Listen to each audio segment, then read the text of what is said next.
What is up, guys? Welcome to the ThinkComputers Weekly Tech Podcast. This is episode 330, and our podcast is brought to you by Amazon. If you go to thinkcomputers.org/Amazon and purchase something, that gets a little kickback and keeps the podcast ongoing. With me, of course, is my co-host Ryan. What's going on? What's going on, Bob? I'm on the left today. Why is that? Can you drag? I think you can drag us around, can't you? Yeah, there you go. There you go. Yeah, so that's better. Do people prefer you on that side or the other side? Well, I feel weird because of the angle I look. It looks like I'm just like looking out into into nothing. Side, so. Yeah. Okay. We'll keep you on that side then. All right, cool. But yeah, we're back here another week, another podcast. Lots to talk about this week. Lots of announcements. Some really cool products too. Not just the big announcements. So lots of stuff to talk about. I guess we'll just jump right in. And Ryan, you took a look at a really cool AiO, and I saw the video. So Ryan made a video for our social media on this, and this thing looks sleek. I'll let you talk about this thing. Sure. But this AiO looks super sleek. Yeah, no. So I took a look at the DeepCool LS720 WH. I still haven't figured out really why they used the 720 designation. This is a 360 millimeter AiO, so it's like doubled, right? I guess. But the WH stands for white, so this is a white AiO. I've never taken a look at a white AiO or cooler, so I was kind of excited to get this in. Right, I just wanted to see how that would look inside my case. It looks great. We'll get to that in a bit, but it's your pretty standard Asetek designed all-in-one cooler. We've got a fully white radiator, and it's not just the frame around the radiator, right? It's the fins as well, so that looks really nice. White tubing, white on the body of the pump res combination. Just really good looking white components here. Everything matched up really well too. Sometimes you'll get like different shades of white depending on the paint they've used or the material, right? They've done a pretty good job of keeping everything the same tone of white, which I really like. It's a little easier to do with black plastic, but white you end up with some different shades sometimes going into it. A pretty good FPI rating. I think it was 22 fins per inch, so it's a little denser than some of the radiators we've taken a look at, which is fine. You just have to make sure your fans are capable of pushing air through that a little tighter fin density on your radiator. And there's this little port on the end of one of the end caps of the radiator, and this is the cap for a device that's inside there. So there's a little kind of like balloon pouch inside of the radiator. So when the system heats up, you're going to end up with more pressure in the system, right? Like it's just physics, right? Liquids heat up and they build up pressure. Well, this is kind of like a relief valve so that you don't overpressurize the system. And I don't know that that's ever really been a huge issue with all-in-one coolers, like them getting so hot that they're like bursting. I've never come across that. You might find someone that has a faulty one maybe that does that. But anyhow, this is to prevent any sort of leaks due to overpressure. So what happens is the little balloon in there can actually compress so that the liquid, expansion inside can take up more volume inside of the closed loop. And this actually kind of lets out some air for that internal balloon. So kind of a cool feature there. It is not a refill port or anything like that. So not what that is there. Also comes with these little clips for the tubes.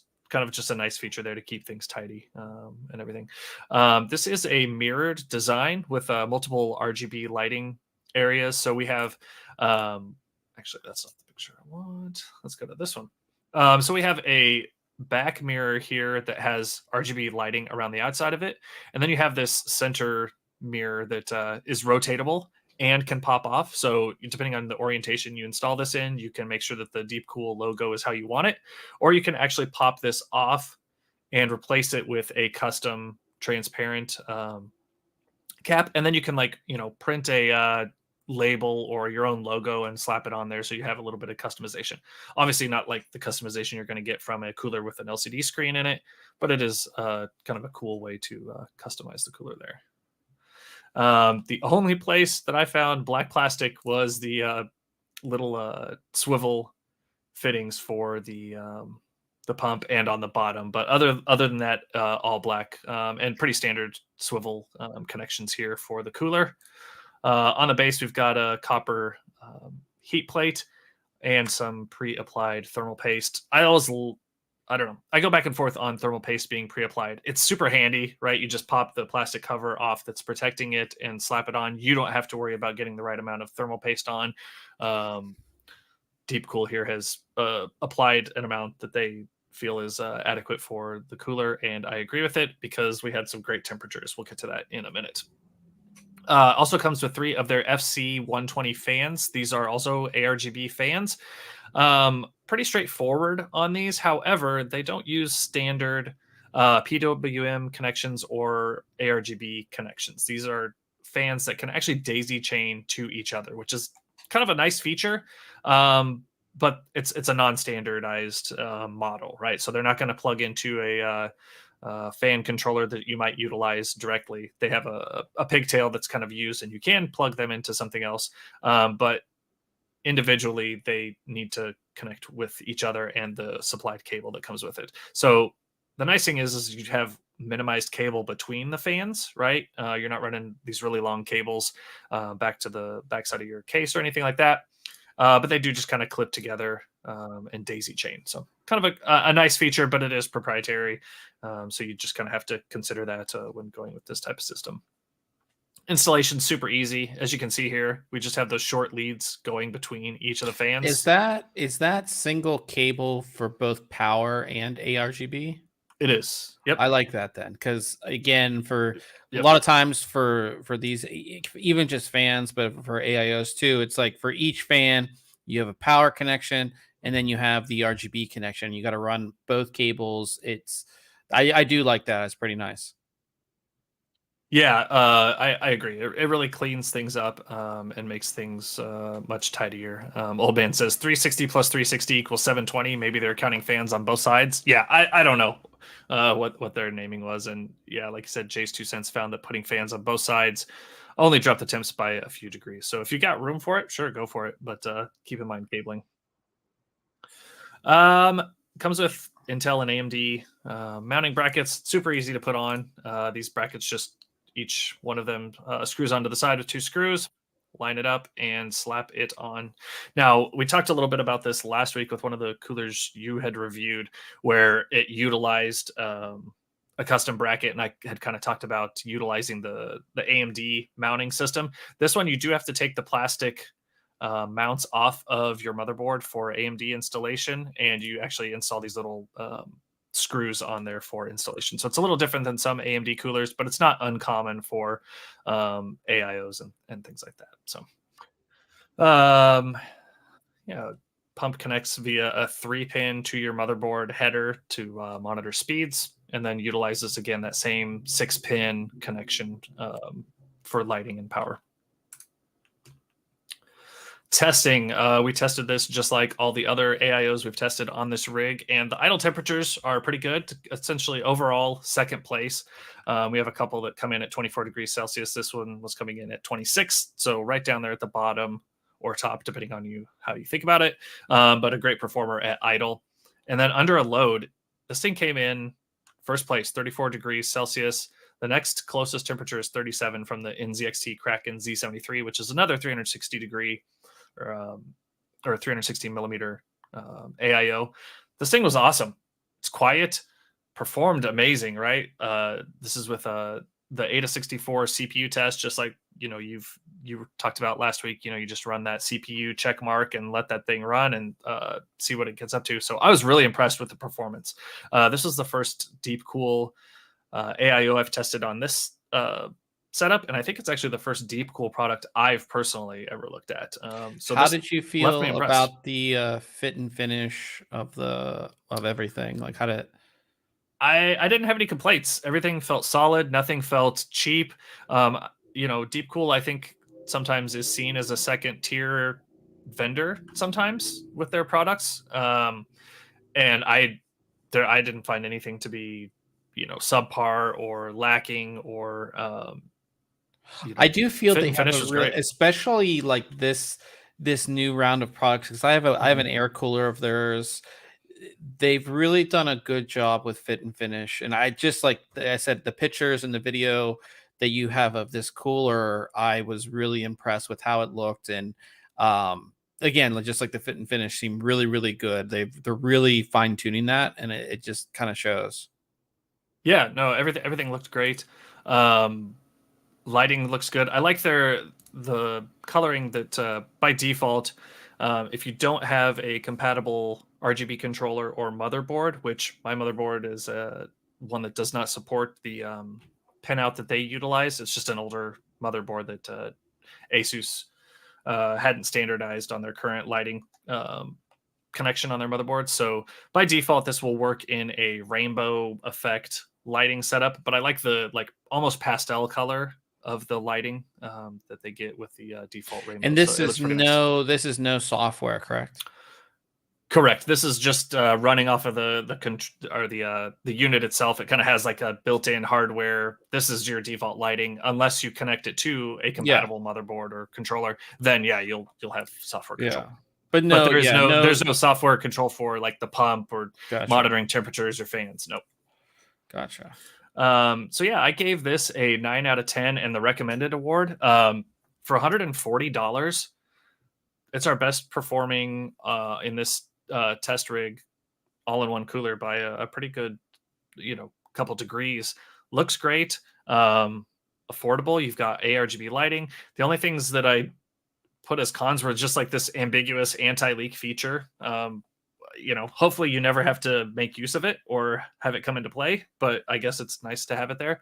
And then just the proprietary connections on the fans and lighting. But past that, yeah, competitively priced and great idle and load performance. So definitely check that out. Yeah, for sure. Like I said, I really like the way it looks, and it's even better that it performs great. So definitely Absolutely. go ahead and check out Ryan's review. And talking about that, if you do want to follow along, because we're going to have our show notes that has everything that we're talking about, you can go ahead and do that. It will be linked in the description of this video or in the show notes on Spotify or on what is that? Google Podcast, iTunes, all these different places where we put this. Everywhere.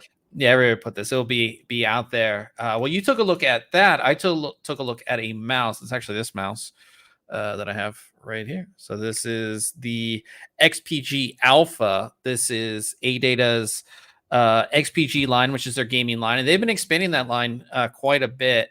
And their new Alpha Mouse, it's available in both wired and wireless versions. They sent us the wireless one. 98 grams, uses a Pixart PAW3335 16,000 DPI optical sensor. Comes with a 2.4 gigahertz dongle, so you're gonna have solid. You're not gonna have any input lag or anything like that. It's a nice. It's for me, me, it's a heavier mouse at 98 grams. So it took me a little while to get used to, but it has that shape, and I don't know if I can, it's, kind of hard to show you guys, but the shape of the mouse has that big thumb sort of rest right there. And like, it's a little bit bigger than some other mice. But it's a shape that I actually used to use a lot. And I really like how this feels. And you can kind of see the texture on the side there. So you have that texture on both sides. And it's like, and it's just the texture. It's not like rubberized or anything, but it gives you this really good grip and feel on the mouse, which I really like. And then from the front, you can see kind of the slope of the buttons there. But this overall design of the mouse is extremely comfortable. It just feels really good in your hand, which I really like. You can see kind of the slope of the mouse, and it's really good if you're like a claw grip type person. You can see the two buttons. So you have two main buttons up top. Of course, you have your scroll wheel, which is rubberized, and then you have the two buttons on the side. So in total, 6 programmable buttons on there. And then on the bottom, of course, you have your sensor, and then you have a little switch to go between 2.4 gigahertz and Bluetooth mode. So say you want to take this with you to work, but you forget the Bluetooth receiver, you can actually use this in Bluetooth mode as well. And then there's a little compartment right down here, which has the little, USB receiver in there, which is really nice. Because again, if you are taking this to and from work, or if you're traveling, I've lost so many of these little Bluetooth receivers. Like I'll put it in, like, insert it into my laptop, and then like just from traveling and scuffling around, it just like falls out, and then you end up losing it. And then you're like, well, now I can't use my mouse. So yeah, it's not just nice having it that it actually goes in the mouse itself. And then we have 3 large mouse feet at the bottom. This mouse glides very well. It feels really good. It does come with software. So XPG does have their Prime software. It's used for all of their gaming accessories. It allows you to do everything, fully reprogram the mouse, change the lighting. It has a full macro editor built in. Like you can, do all your macros. You can change your keys. You can do everything. And then you can also set up to 6 different DPI settings, and then you can set them in 100 DPI intervals. Very easy to do on there. You can set debounce times, liftoff distance, and pulling rates up to 1000 hertz in the software. And then there's like stuff for power, because this is a wireless mouse. So you can set like your power idle. So if I'm not using the mouse within a certain amount of time, it will go into like a sleep mode until you move the mouse around. And then there is a low battery alarm. So like, you can set it 10% up to 25%, and it will give you like a little alarm saying, hey, you need to charge the mouse. One thing that I would have liked to have seen in the software is like a battery level indicator. There's no indication of how much juice you got.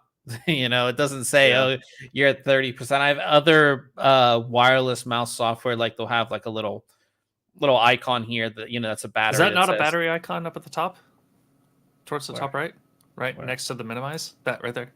No, that's the that's not. That's a that's for Windows. That's like the app I use to do my gotcha. Multiple screens, or no, multiple windows. That's for that. That's not a battery icon. Okay. Would be nice, but like just like Ryan said, like there should be like a little icon that just shows your battery level at some. It's nowhere to be found in the software or anything like that. So that would have been the only thing that I would like to see in the software. As far as RGB lighting, the XPG lights up. There's lighting on the around the buttons and on the scroll wheel. Like I said, I said this in reviews, like RGB lighting on a mouse, not super important. Nelson in the chat wanted to know if it comes in white. Currently, it's only available in black. Only available in black right now. White would be really nice, maybe in the future.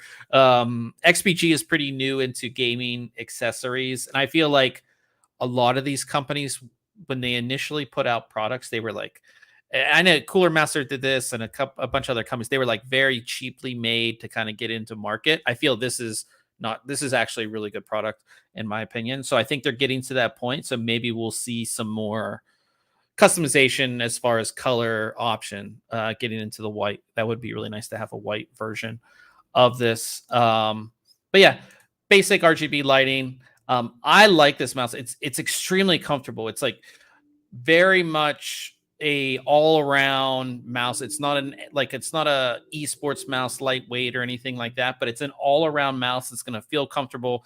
Like I said, I love the big thumb rest that it has. It's just great. The weight, like 98 grams, is really good. I feel not too heavy, not too light. And then I didn't mention that it does. There's no because it is wireless. You have to charge it. It just charges via the included USB cable.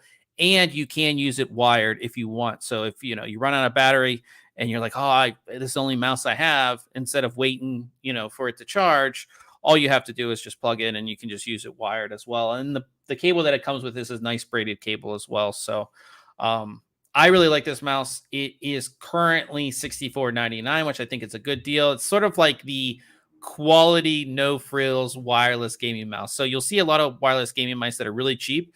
That's because they're cheaply made. They don't have a good sensor, and they're typically Bluetooth. Here, this is quality made, good sensor, and you get the 2.4 gigahertz dongle, which is obviously you need that if you're going to be doing any serious type of gaming. So I think overall it's a really good mouse. I gave it a 9 out of 10.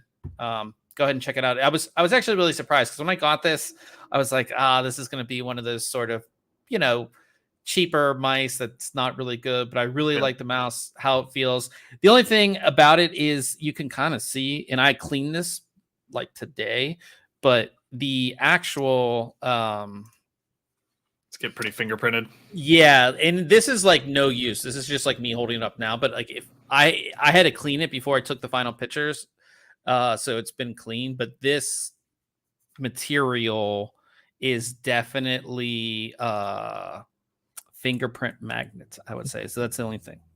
But yeah, definitely go ahead and check that review out. Yeah, it's $64.99, just simple, done. And no wireless charging or little dock or anything like that. And again, it's pretty affordable. So go ahead and check that review out. Ryan, you were mentioning in the chat that I have some. Do I still have audio issues? Do you? No, I don't know. I think it was just my something going on my side, because neither Old Man or Nelson said they were having issues. You sounded fine, so something on my side. It sounds like. Okay, gotcha. I just want to make sure. We always have technical issues sometimes on this podcast. Tech podcast. So, so we want to make sure that everything was good on your side. So sometimes it happens too, is like if you get some I don't know, call it buffering or whatever, but like sometimes it will happen to you where your audio will cut out, and it's just because like he's doing it right now. Yeah, like my connection to StreamYard won't be good or something. Right. So yeah. So but I also posted a video on our YouTube of me taking a look at the MSI GUNGNIR 110R. We added their white AiO to it. If you want to go ahead and check it out, there's me. But there are some, like I said, I took some really good video of this. If you can go up to it, of the case, it's a really awesome case. I really like it. It's all white, and then MSI sent us their white power supply and the white AiO. It's just an excellent case. And it has a really cool RGB lighting, which I'm kind of showing you here. But check out the video. Like I said, it's on our YouTube page. It'll be the first, newest video that we've posted, besides this podcast, obviously. Check it out. Like I said, it's a $120 case. Comes with 4 ARGB fans with a controller. It's a solid case. We talked about it last week. We did the written review last week, video this week. And then in the video, like I said, we get their 240 millimeter all white AiO, which is kind of made so you can basically buy almost all MSI hard. I mean, you can buy motherboard, graphics card. I believe MSI makes M.2. You can really, besides the processor, you can, and the memory, you could do an all MSI build with all MSI hardware, and a lot of those products can be all white as well. So really cool that you can kind of do that. I really, like I said, the front of this case is one of my favorite things. The sort of half and half. I did have somewhere in here. Let me talk about the front of the case. Right, like somewhere. Yeah, so it's like split into like a prism, and then you can go ahead, like I said, and one of the half here is a tempered glass, the other half is a normal panel. It just allows you to get like a little preview of the RGB fans, and they're not like crazy in your face, and I really like that. So go ahead and check out the video. Like I said, I just want to mention that I put that out there, so you can check it out on our YouTube page. Again, it is linked in our show notes as well. And then this week for Case Mod Friday, we have another. This is I believe this is the actual first prototype. 2 weeks ago we showed you the second prototype from SNEF. It's one of my favorite builders. So this is a prototype case that he has made. Very similar to the other one. This one does not have the LCD in the front. It's more the res right here. But what an excellent So case. cool. And like I said, you could sell this as a kit. Yeah. Because all of these are going to be the same length. You know what I mean? Well, this is a motherboard that has these, but even if you just did the CPU, like all of these are going to, if you use the same parts, these are all going to be the same length. Sure. Yeah, so very cool case. Obviously the case has built-in reservoir, built-in channels for all of the water cooling as well, and dual radiator. It looks at the back. I assume we have 2 radiators back there. I like the look of this, and see, like, that shot right there. Okay, that I love with green everything, right? When it's RGB'd up, it doesn't look quite as good with the green, I don't think. I agree. But I think it can look great, like if you did all white lighting or all blue or all of one color. It just, the RGB combination doesn't look as good. But I think this looks awesome with this white and green, and I really like this. Yeah. What are those? You have these. What are these called? Yeah, the Nano Leaf. Yeah, I don't know. I don't know if those are the smaller little panels. Who made those? Didn't Corsair come out with some small? Yeah, I think these might be the Corsair ones.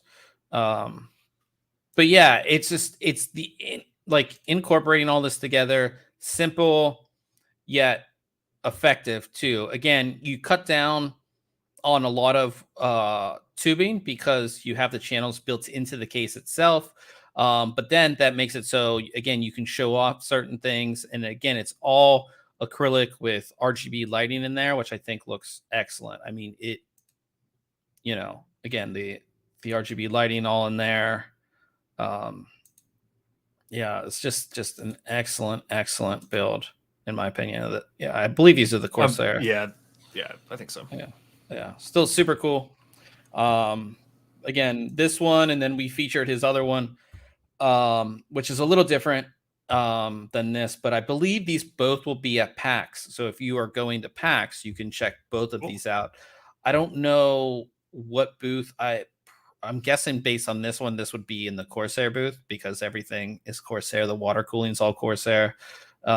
This lighting feature is made by Corsair, so I assume this one would be in the Corsair booth. I don't know where the other one's going to be. But yeah, super cool stuff. So definitely check out this build. I want one of these really bad. So go ahead and check that out. And like I always say, we do have our full list of Case Mod Friday builds. We've been doing it for a very long time. So if you just want some inspiration or just want to see what you can kind of do with PC hardware, just go to the Case Mod Friday section on the site.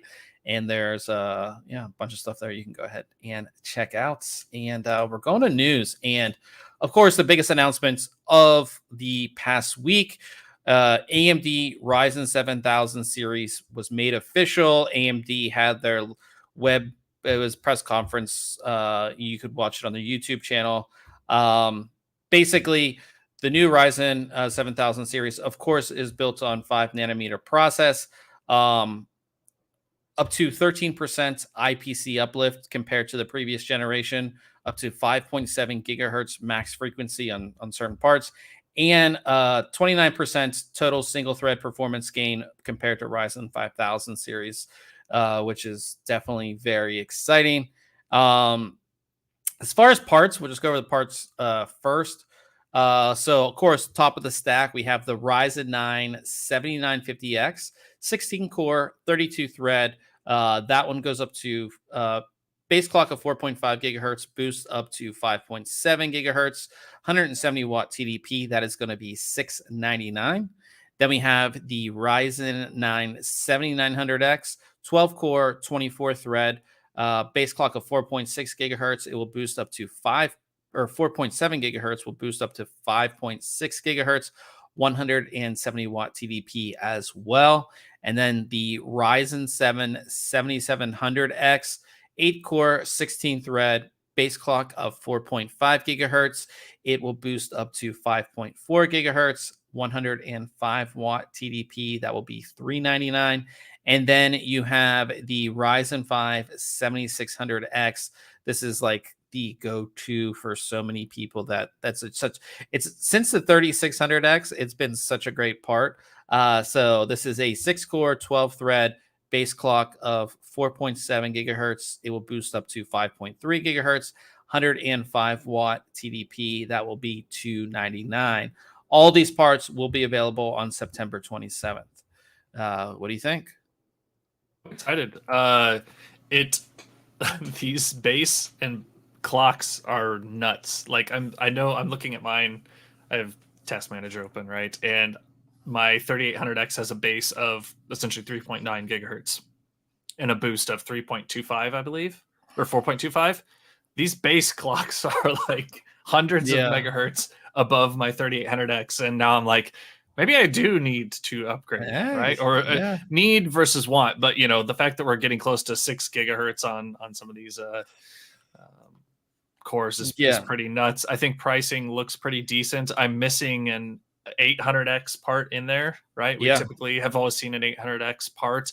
But I'm just wondering, and I saw some, stirrings of they're going to leave that to be something like a 7800X 3D, kind of like we saw with 5000 series.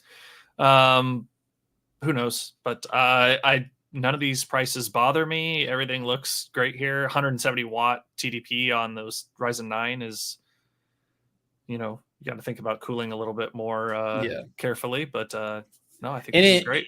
And keep in mind, if you are somebody like Ryan who's on a 3000 series, or if you're even on 5000 series, this is a whole new upgrade. So you can't just buy this part and slot it in to an older Ryzen motherboard. That it wouldn't be possible anyways because it's a totally new socket. A totally new socket design, meaning we're going from PGA, which is, if you look at it, current Ryzen processor, it has the little pins, and then that goes down into your motherboard. Now we're going from PGA to LGA, which is the same thing as like Intel processors. So you're going to need new motherboard. You're also going to need new memory. So this new AM5 platform is only going to support DDR5. DDR5 is very widely available now. And a lot more affordable than it was when Intel parts launched. So not as bad, but again, still more expensive than, of course, going the DDR4 route. So those are definitely things to think about. Just like Ryan said, we do have parts that aren't there. Like there's no, you do see a couple different Ryzen 7, Ryzen 5 parts, and Ryzen 3 parts, and some other parts that just aren't listed yet. This is just initial launch parts. Like Ryan said, we'll probably see that 7800X, or if they just do it as the X3D part specifically made for gaming, we'll see. But that's kind of what we got. September 27th, I believe that is the day that motherboards will be available, or I'm pretty sure they're going to ship on that day. So like if you pre-order, it might be one of those things where you get it like a day before or something like that. Talking about that, we did get confirmation that there is going to be a B560E chipset. So initially, there was the X670 and B650. X670, X670E, and then B650. Now there's also going to be a B650E. The big difference between X670 and X670E, or B650 and B650E, is the E denoted boards will have both a PCI Express 5.0 slot and a PCI Express 5.0 M.2.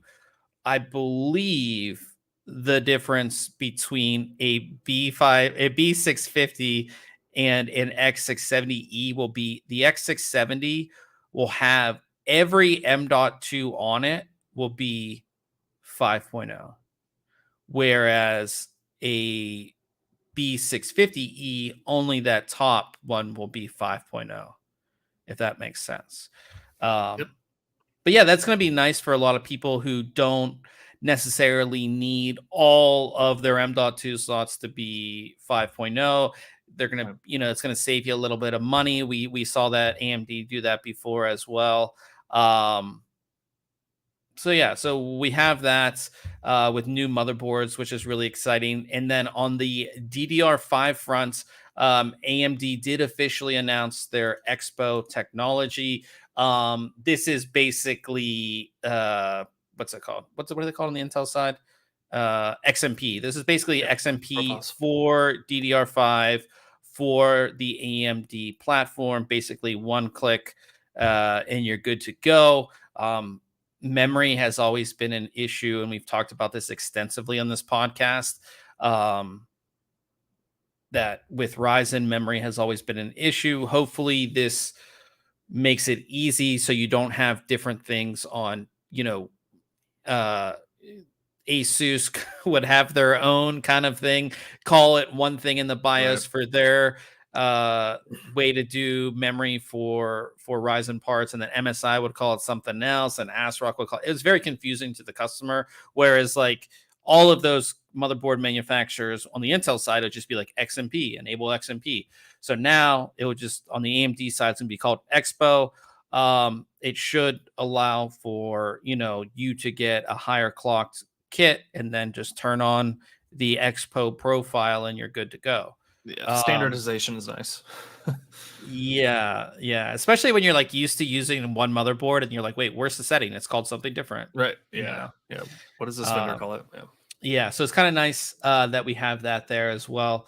So those are the kind of big things from the AMD event. Kind of what we expected. A lot of the stuff was leaked. We talked about EXPO a while ago. The motherboard manufacturers announced a lot of boards. AMD had already announced the three main chipsets, and we kind of expected what the chips would be, right? Just pricing and availability, which we now have. I'm excited. I'm definitely excited for new motherboards, better performance, and then right around the corner we do have Raptor Lake coming from Intel too. So really cool stuff. Well, that 29% single thread performance gain compared to the 5000 series is pretty nice as well. Yeah, so you're gonna see a pretty crazy, very big bump on both sides, from at least from what I've seen from a lot of the leaked benchmarks on both Intel Raptor Lake and on Ryzen 7000 series. It's just like a big jump in performance. And again, they're competing against each other, which of course is the best for us, So, but yeah, in the chat we have my buddy Skylar's here. Good to see you. Just giving us a little comment for the algorithm. And then Old Man in the chat said he had memory problems on 4 sticks of memory on his X570.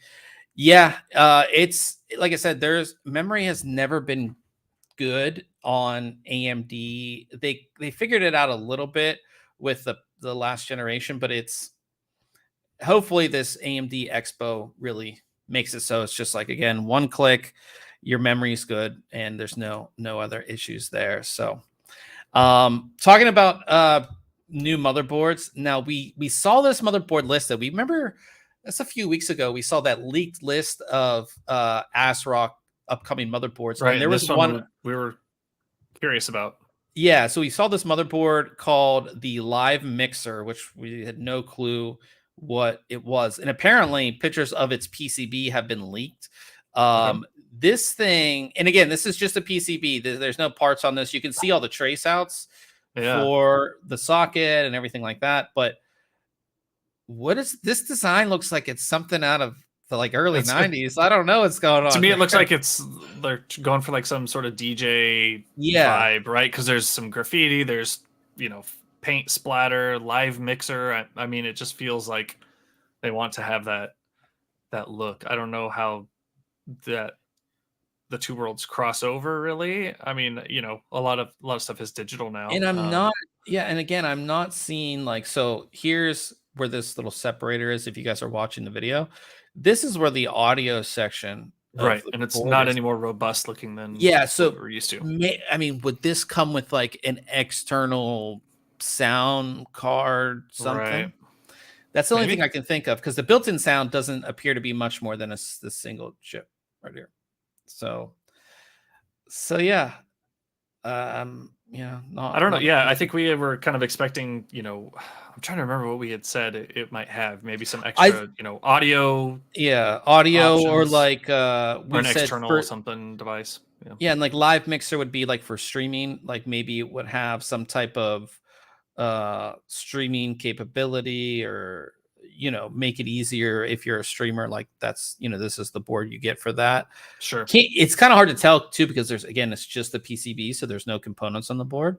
You kind of get an idea of what is there, but it's not, you can't really make out anything currently. So really cool design though. It's definitely something different. So yeah, go ahead, and like I said, we'll keep you updated. I assume we'll get we'll see real pictures of this board very soon, because we're getting, again, we're about a month away from actually official launch, and we should see this board leaked or shown or something by then. So pretty soon, yeah, so definitely pretty pumped for new boards. You know me, I'm a motherboard guy, so definitely you're a board guy. Yeah, excited for that.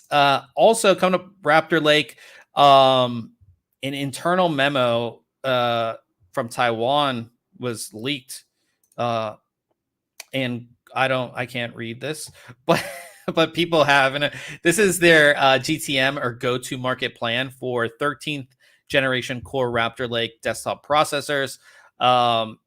According to this leaked plan, Intel is going to hold a launch event on September 27th, which of course is the exact same day that Ryzen 7000 series processors become available. And then pre-orders of the Raptor Lake processors will go on sale October 13th. This is for online retail orders only, so it's just pre-order. And then on-shelf availability in retail will be October 20th.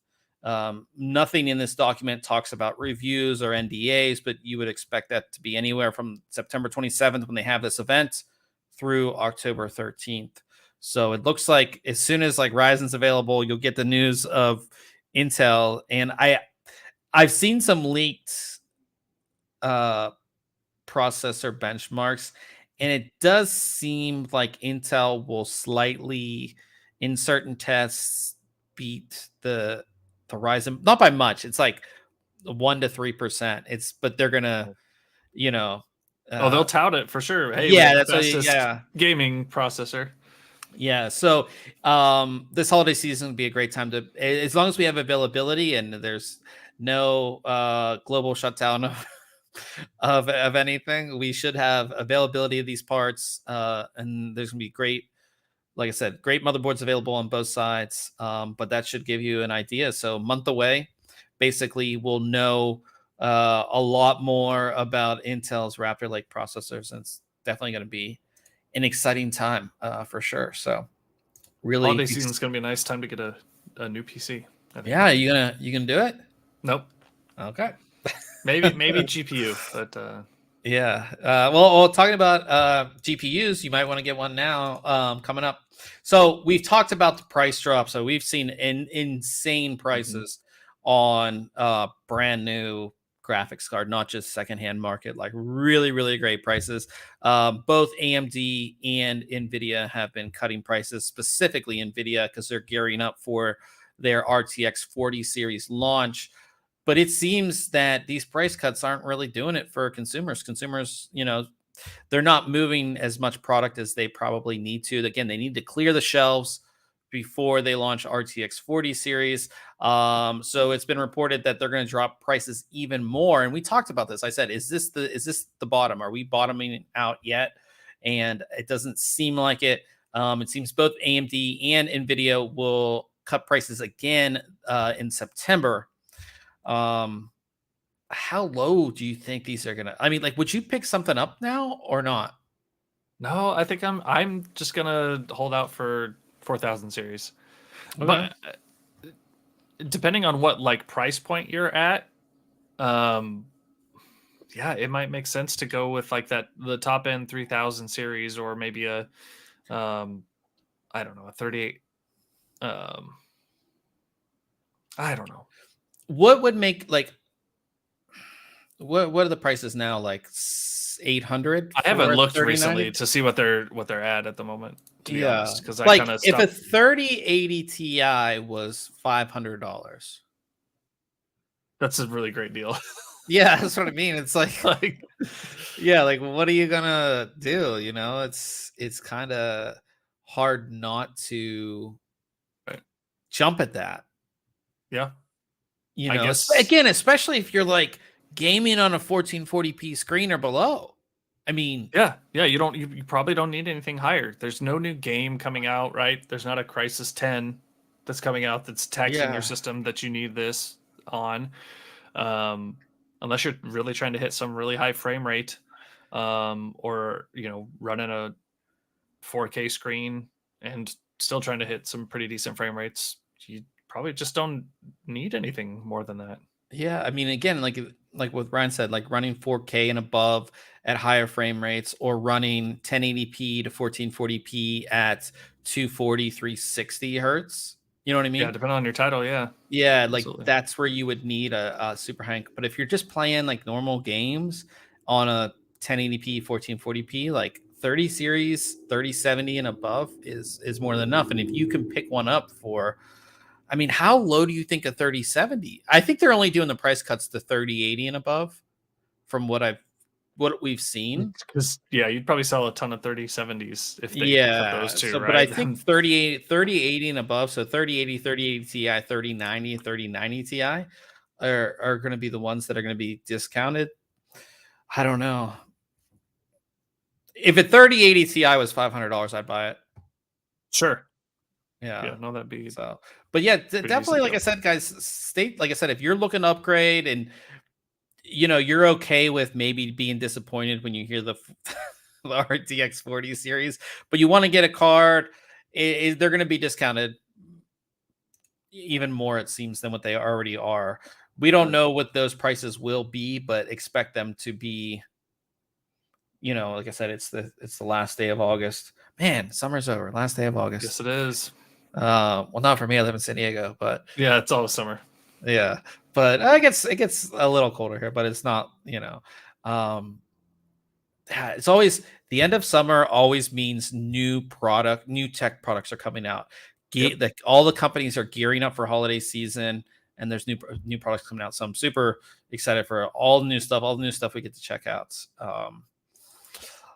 But yeah, talking about RTX 40 series, NVIDIA CEO Jensen, of course, they're going to be launching RTX 40 series on their quarterly earnings call. He said that he will be talking about the next generation of RTX cards at GTC, which is next month. So you're going to get this holiday season. You're going to get new NVIDIA graphics cards. We assume new AMD graphics cards as well. You're also going to get, you're getting new AMD processors. You're getting new Intel processors. You're possibly going to be getting higher end Intel graphics cards as well. And then a whole slew of new motherboards. Like we assume there's going to be availability of all of these things. So it's going to be the perfect time to build a new PC, wouldn't you think? I mean, all of these things are coming out. I don't know the date for GTC. What is today? Yeah, there's so much new gear coming out. Yeah, GTC Great. is September 19th to 22nd, so we should see. I would expect the unveil there. It just makes sense Yeah, to that would make unveil it, and I would expect to not just see an unveil, but announcement of. a Mhm. demo of what this new whatever card they're announcing, a demo there showing what it can do. Well, and when you say exciting, right? Like you can't just be like, "Well, it's faster," right? That's not. I mean, sure, it's exciting, Yeah. but what is there? Do they have something else up their sleeve to, I don't know, RTX 2.0, whatever the case may be? What's the Yeah. exciting part outside of it just being new? Yeah. Yeah, so like I said, I'm excited for all these new parts. But yeah, September 19th to 22nd. I assume first day we'll get a Nvidia press conference type style thing where things get announced and shown. So I'm definitely excited for that. And we have a new case, which looks pretty awesome. Yeah, Uh, little Oh, let me add my screen here. There we go. uh, Yeah, so we have the I don't know how you say this. Is it SUSUPD? I don't SSUPD? know. I don't know. It's the company. The company's owned It's by Lee and Lee. Yeah, it's the sister of Lee and Lee Yeah, yeah, anyhow. and So they're the company that's known for the Meshalicious case, which it was like the correct. standard for super small ITX, and this is their new case. Well, now we have the Meshroom S ITX case. So again, heavy mesh and ventilation design on this case. Like, look at this. It's just all perforated. It's it's Yeah, crazy. well, you need some Um, airflow in that, and in such a small system. Absolutely, yeah. Anywhere you can get it, it will be great. Here's a picture with a build here. And the fact that you can fit a liquid cooled system in here is pretty amazing. Going to be some tight fits there. But yeah, it supports a dual radiator mounting capability, right? And some optional spots for water pumps. So yeah, two radiators in this tiny little case. That's pretty cool. Yeah, Not something you see too often. I think so the volume is 14.93 liters, so under 15 liters. Pre-orders available. that's small. Yeah, it's tiny. Pre-orders available starting a couple days ago, actually, at $160, and then they'll do another non-PCIe version for Yeah, so $110. this case So does you've got come with the what's it called? the The riser it does come with the or riser the cable. so you've got this cable and everything here. But lots of modularity with this too, right? You have components and brackets that come out to allow you to mount your hardware and then place it back into the case, or just maybe you don't need a certain bracket in there or want to do a funky build that it would be a little easier without something in the way. They've got But you it's covered nice that there. you can take a lot of the structural part of the case apart, Yep. because so many I've like doing like an ITX build in a case, Oh, that's so rough. like if you can't move certain parts, it's like you're trying to work around them and kind of do Yeah. all that. It's just Or again, you have to build in a certain order, yeah, yeah. Or right? like if you have to change something out, it's like I have to take literally everything out of the case now. Yeah. Yep. So yeah, it looks like this is very thought out. Like they did a really good job with their Meshalicious. I believe that's how you say it. Um, that was their first case, which was a huge hit. So I think this is really well thought out.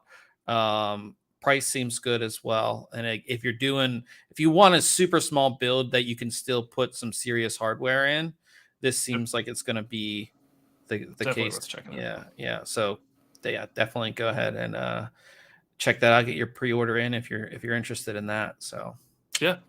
yeah. Next up, we've got Samsung formally launching the 990 Pro flagship Gen 4 SSD. This is a pretty sweet heatsink, But here's the thing, right? just like the one last week, they have a heatsink version for Uh-huh. mainly for PlayStation, and then they Right. have a non-heatsink version if you don't need the heatsink. Right. Yeah. So, like we always pretty much mention, any current motherboard with the M.2 slots, most of the time, except on maybe some lower end boards, will have some sort of built in cooler for your M.2 drives. It kind of fits the aesthetic of the board. So you've got a couple versions of the drive available, right? Here we show the bare drive, and then you have this heatsink drive if you need to utilize it. Their speeds, though, we're looking at sequential reads and writes of 7,450 megabytes a second in reads and 6,900 per second in writes. So, hitting the top of what we've seen with Gen 4 drives from multiple vendors here. I think this is going to be available in 2 and 4, 1, 2, and then a 4 later on terabyte drives. So the 1 terabyte will be $180, 2 terabytes for $309. And then we don't know the pricing on the 4, but Samsung's always made great drives. I've never had one of their M.2 drives personally. I have a couple of their just 2.5-inch drives. They've always been great for me, but these Samsung drives, especially the Pro drives, are always like towards the top of the performance charts. And no matter, I have the 980 Pro, and that's what we use to test Gen 4 slots on motherboards. Right. Old man says the 990 Pro has racing stripes to make it go fast. So yeah. The heatsink does look nice. It's very cool. Yeah, so cool to see that. That will kind of be like their standard, probably their last high-end Gen 4 4th gen drive, before that, because you're reaching the maximum speed of that connection. Right. So we'll probably, I think you're right, and then we'll see Gen 5 at some point from them. Old man says all his games are on a M.2 2 terabyte drive. Yeah, I wish all my games were on M.2 storage. I still haven't moved everything over to them. I've got 4 SSDs in this system. 2 of them are M.2 and 2 of them are 2.5. I only play one game, so it fit on my M.2. Yeah. Yep. Next up, EK releases the Quantum Lumen 7-inch LCD case screen. I'll just preface this by saying I thought screens in computers were cool, like maybe 10 years ago when people were busting out old screens from like laptops and stuff. I'm just not on board with this trend. I was going to ask you, because that's why I put this story in here, because I think we're seeing a comeback with these, especially with like the ADA64 stats. Yes. We see it on so many custom builds.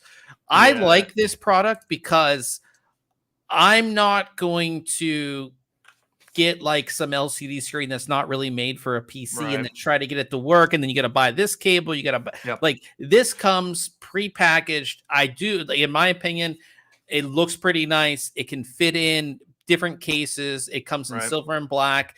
It comes with the cables, your USB and HDMI connection. Yeah, like super easy. EK quality and look.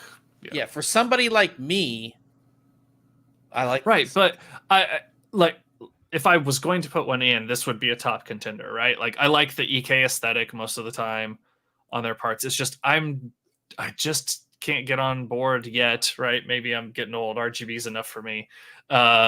With monitoring, some of the dashboards that people put together in ADA64 look really great, and some of the stuff you can do. But I'm not going to be watching.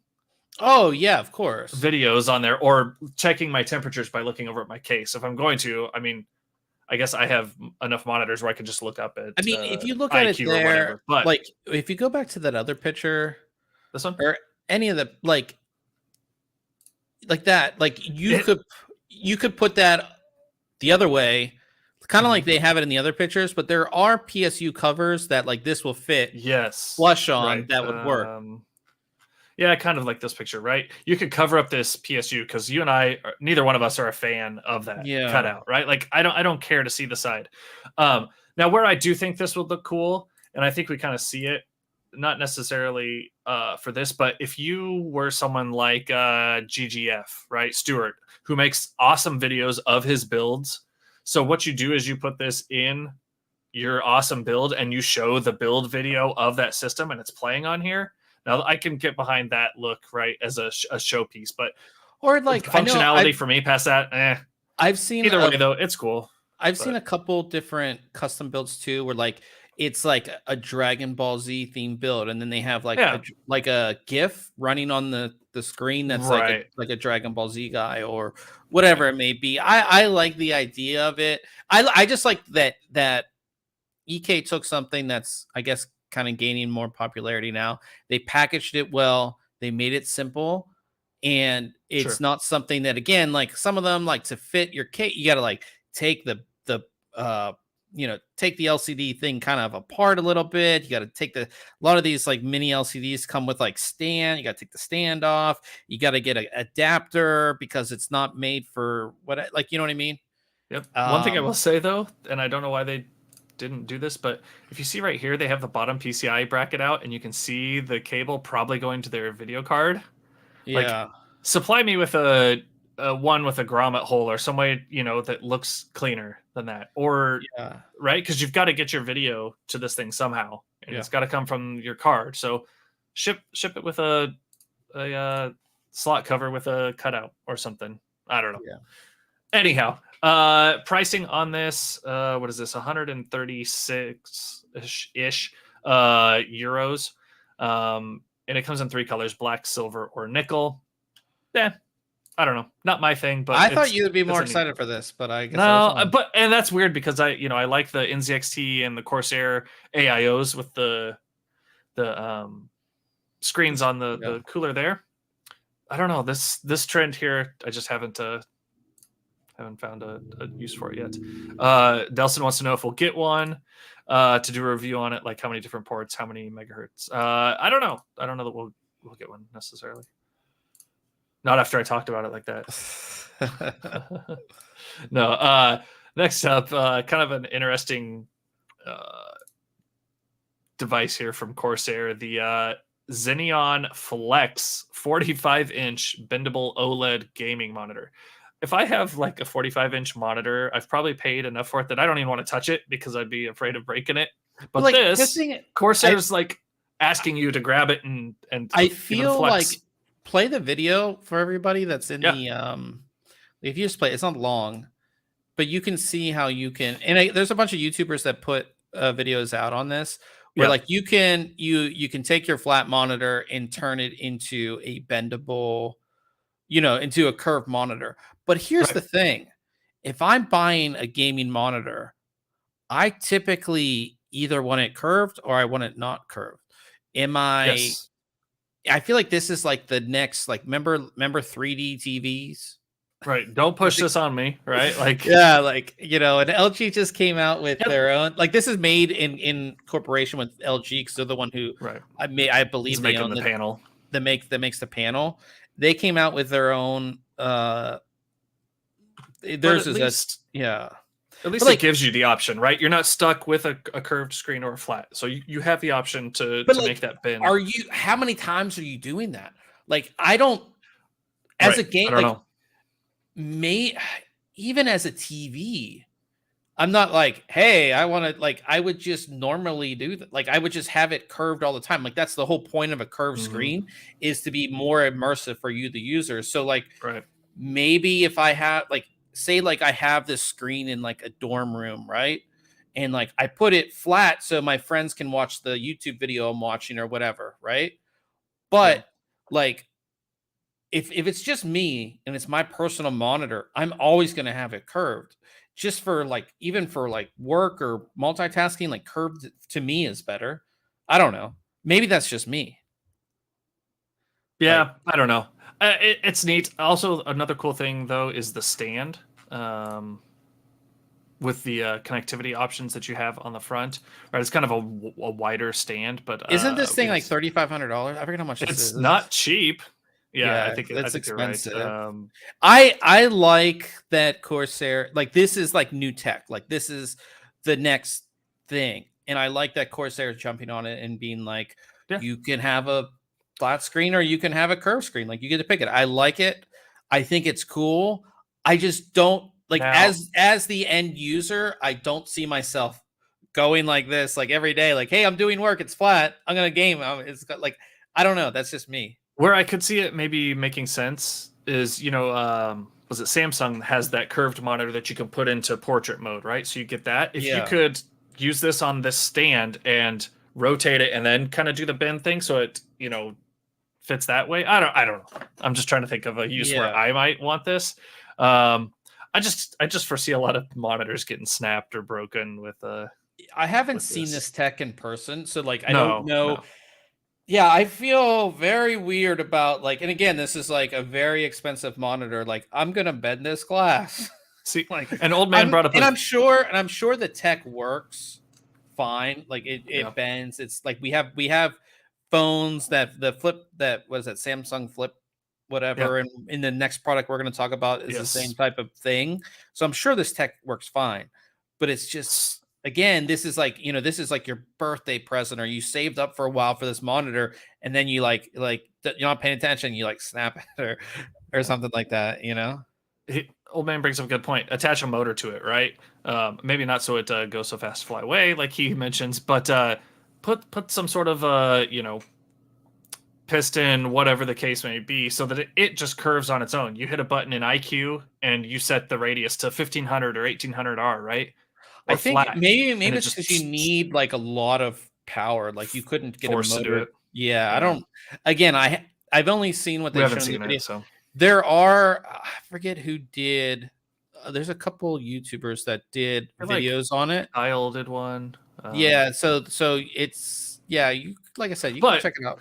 And one thing we didn't really talk about were the specs on it, right? It's a 3440 by 1440, and then it's an OLED panel too. OLED panel, 240 hertz refresh rate. So supports G-Sync, FreeSync as well. So I mean, this is obviously going to be a nice performing monitor as well. I think the thing we really wanted to talk about that was just the novelty or newness of. Like I said, this is the new thing. This is going to be the new, and I like it.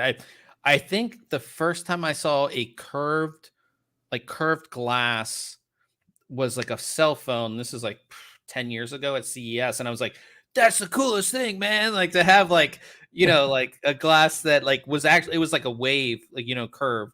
And I was like, "That's so cool! I can't wait till we have that everywhere." And we're finally getting some variation of that where you can manipulate the glass. It's not that it's coming curved, like you can make it straight, like you can actually it's really cool. So speaking of curving and bending, ASUS has their new $3,500 Zenbook 17 Fold OLED. Like you sent this picture to me earlier, I think it was today, wasn't it? Yeah, it was today, this morning. And I was like, I've already got two of them or whatever. But this thing's nuts too. 17.3-inch foldable OLED laptop. Cool, I guess. Again, it's maybe this is too new for me and I'm too old school. I want my laptops with a one screen and a keyboard below you can do that, which you can set, right? Yeah, you can set it like that. Absolutely. So there's not really a great image of. I guess this one's So this is pretty cool. Depending on your lighting situation in the room, right? If you've got certain overhead lights, are you going to get this glare that's on it, and reflection? I'm sure they've thought about these things before they launch a product that ends up costing a consumer $3,500.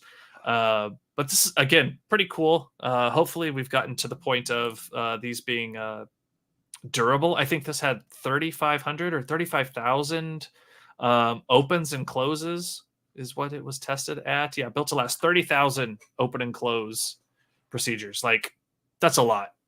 Yeah, because I remember the first Samsung foldable. This was like 4 years ago, and there were issues like you would get a crease. Right away. Yeah, it was so. I think like again, I'm all for what was the it was a Zenbook 2, the one that had the secondary screen, right? Yeah. I like having so much screen real estate. This is really cool. What are the actual? If you go down to the bottom, we list the specs. Yeah, so it had a 12. It's all the way at the bottom. No, I didn't put it in there. Never mind. 12th gen i7 1250U processor. Yeah. XE graphics, 16 gigs of RAM, and terabyte SSD. USB-C, easy charge. No, that's not bad. A lot of connectivity options. Thunderbolt 4, $3,500, like we said. Screen specs. let's get back to. Shinny asked if you could put it on its side for an extra. Well, I assume you can. I mean, it would make sense that you could be able to do that, right? I mean, yeah, I don't see why. Yeah, they didn't Because have they're a kind of using it here, right? This is kind of the side. You can see the hinge. Yeah, here. yeah. So this is like this. This would be the layout that you would want. So I would think that you could get like a little stand to have it go Stand that to way. use it. Yeah, Yeah, exactly. yeah. But it's not really. It's the. I wouldn't call it an extra wide when you have it sitting on the side. It's almost a 4:3 aspect ratio, I believe. Yeah, a 4:3 aspect ratio. So it's not necessarily a widescreen if you were to have it in that aspect ratio. But yeah, it's neat. I think I just always worry about these components Yeah. bending. I think when we go to CS in January, it's just going to be like I Everywhere. remember the 3D. That's all you saw were the three. Like this is going to the new curved, bendable. Like you can bend this. It's going to be the new thing. I think we've seen it like in niche. You see it every now and then, like curved screens, and they'll have them, but they were all just like demo. Oh, that's neat, but it's not ready for an actual product, right? This is where we're seeing 2 stories today of devices with curved screens that aren't cell phones. Or bendable. Yeah, screens. So I think cool. that I think the tech is finally there where you can make a product that's going to last per se. This is pretty cool here. That using this as a huge tablet of sorts. Yeah. So cool. This is going to be the new thing. This is going to be the new tech. That's the new display thing. I would say that you can again manipulate the screen kind of how you want it and everything like that. So yeah. That is our news. Lots of news this week, and there's a lot of stuff that we didn't put in the show notes because we didn't want this. I mean, we're already over an hour. Because there's a lot of announcements. A bunch of new keyboards were launched this week. A bunch more new displays were also launched this week. Lots of stuff going on. So check out our news section on the site. A lot of stuff, and we have a lot of leaked benchmarks for both Raptor Lake as well as Ryzen 7000 series, and information on RTX 40 series. So like so much news. Just go to the news section on the site. It's all there. We have so much stuff. But talking about what we have coming up next week, I talked about it last week. I insanely tested this. This was it on Sunday? I tested this. The Sound Blaster Katana V2 soundbar, and I tested this in my living room. And the new Top Gun Maverick came out on streaming, and I'm surprised my neighbors did. Like I'm surprised I didn't get like a. Like they didn't come a knock, because I had this thing turned up and it sounds amazing. I think, and again, my TV in my living room is just like I'd never had speakers for it. I just used the built-in TV speaker. So even just like going from normal just TV speakers to the sound bar is amazing. And then you add the sub and like the jets, and it was a really good experience. Well, and you sent me a video. A little clip, and your phone did a really good job picking up the bass and the clarity, because when I watched it, I was on my PC and I watched it and had my speakers and sub on, and like a lot of that audio came through. So I know that it's got to sound pretty dang good if your phone's picking up as good as it did and pushed it through. So yeah, I was jealous though that you're watching Top Gun Maverick. I was like, oh, when's the Blu-ray and UHD come out? And that's not for like a while. And you're like, physical media. What is this? Yeah, no physical media. Shinny said I couldn't hear them knocking my soundbar. I definitely had it turned up pretty loud. I bought it on Amazon. It's $20 for the movie.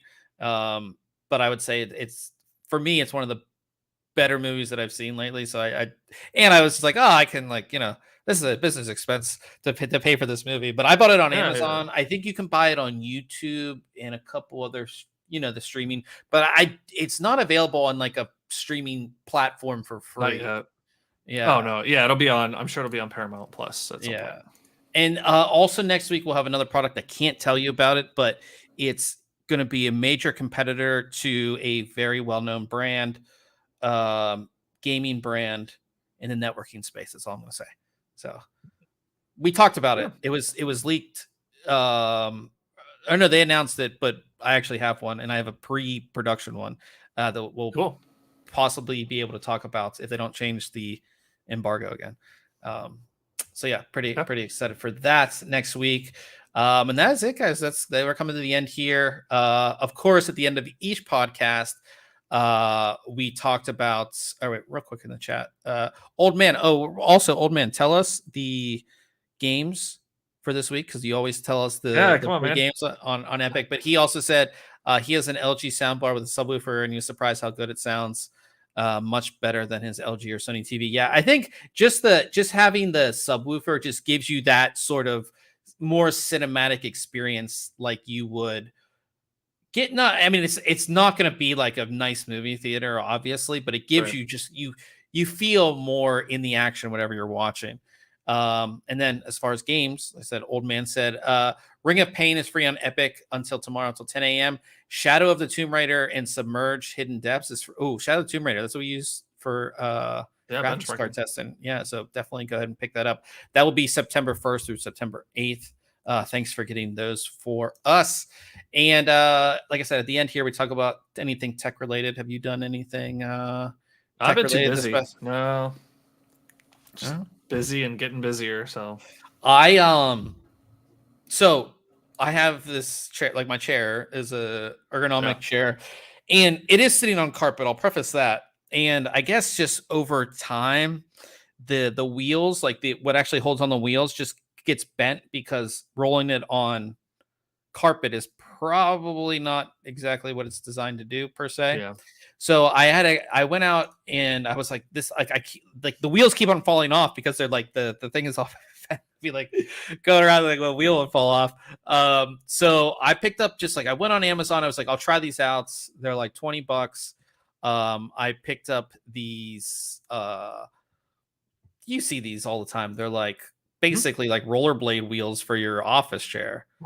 And like I said, I just picked them up and I put them on today, and I'm like zooming around, man. This thing is like, it feels a lot better. So if you're ever looking, like if you get bad traction with your normal wheels, you can just pick these up. They're compatible. Like all office chairs have the same stem, like at the top here. Yeah. So you can just pick these up. And again, these aren't like they're brands that are like $50-$60.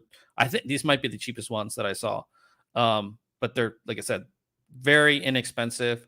So yeah, if that's the only other tech thing besides doing testing and stuff like that that I've been doing. So shouldn't you get a new 3D printer? He says. Ooh, nice. What are you talking about it it was like a 9-inch screen, I think, and it's one of the ones that doesn't use standard filament. It uses resin and an LCD screen to just flashlight for a little while and then hardens. But I think it was an 8.9-inch build plate, and it can build up to, I don't remember, a decent sized build, like so much bigger than nice. what either of us have at the moment. So I never got into the 3D printing thing. It's never, I don't really have, like, maybe like a keycap but I'm just trying to think of like things that I would actually print. So yeah, I mean, he does a lot of miniatures.